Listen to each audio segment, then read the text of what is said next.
You know, I've written all the questions that I've asked tonight, but for the final question of the debate, I'd like to read a question that someone else wrote.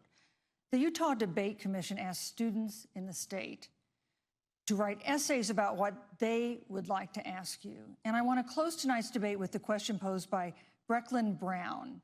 She's an 8th grader at Springville Junior High in Springville, Utah. And here's what she wrote, quote, "When I watch the news, all I see is arguing between Democrats and Republicans. When I watch the news, all I see is citizen fighting against citizen. When I watch the news, all I see are two candidates from opposing parties trying to tear each other down. If our leaders can't get along, how are the citizens supposed to get along?" And then she added, "Your examples could make all the difference to bring us together," end quote. So to each of you in turn, I'd like you to take 1 minute and respond to Brecklin. Vice President Pence, you have 1 minute. Brecklin, it's a wonderful question. And let me just commend you for taking an interest in public life. I started following the news when I was very young. And in America, we believe in a free and open exchange of debate. And we celebrate that. And it's how we've created literally the freest and most prosperous nation in the history of the world. But I would tell you that don't assume that what you're seeing on your local news networks is synonymous with the American people. You know, I look at the relationship between Justice Ruth Bader Ginsburg, the late justice who we just lost from the Supreme Court, and the late Justice Antonin Scalia. They were on polar opposites on the Supreme Court of the United States, one very liberal, one very conservative.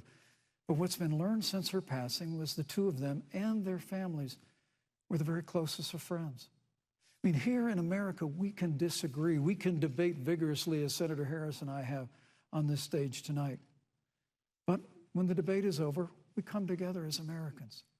And that's what people do in big cities and small towns all across this country. So I just want to encourage you, Brecklin. I want to tell you that we're going to work every day to have government as good as our people.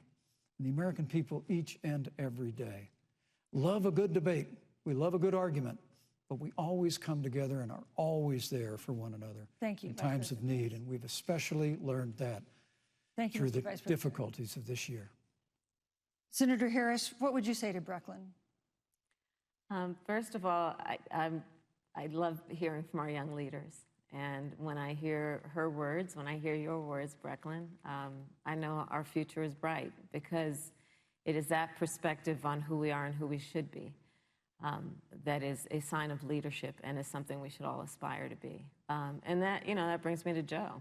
Joe Biden, one of the reasons that Joe decided to run for president is after Charlottesville, which we talked about earlier. It so troubled him and upset him like it did all of us, that there was that kind of hate and division. What propelled Joe to run for president was to see that over the course of the last 4 years, what Brecklin described has been happening. Joe has a long-standing reputation of working across the aisle and working in a bipartisan way. And that's what he's going to do as president. Joe Biden has a history of lifting people up and fighting for their dignity. I mean, you have to know Joe's story to know that Joe has known pain, he has known suffering, and he has known love. And so, Brecklin, when you think about the future, I do believe the future is bright. And it will be because of your leadership, and it will be because we fight for each person's voice through their vote, and we get engaged in this election because you have the ability through your work and through, eventually, your vote. Thank you, to Senator determine Harris. the future of our country and what its leadership looks like. Thank you, Senator Harris. Thank you, Vice President Pence. Thank you so much for being with us tonight.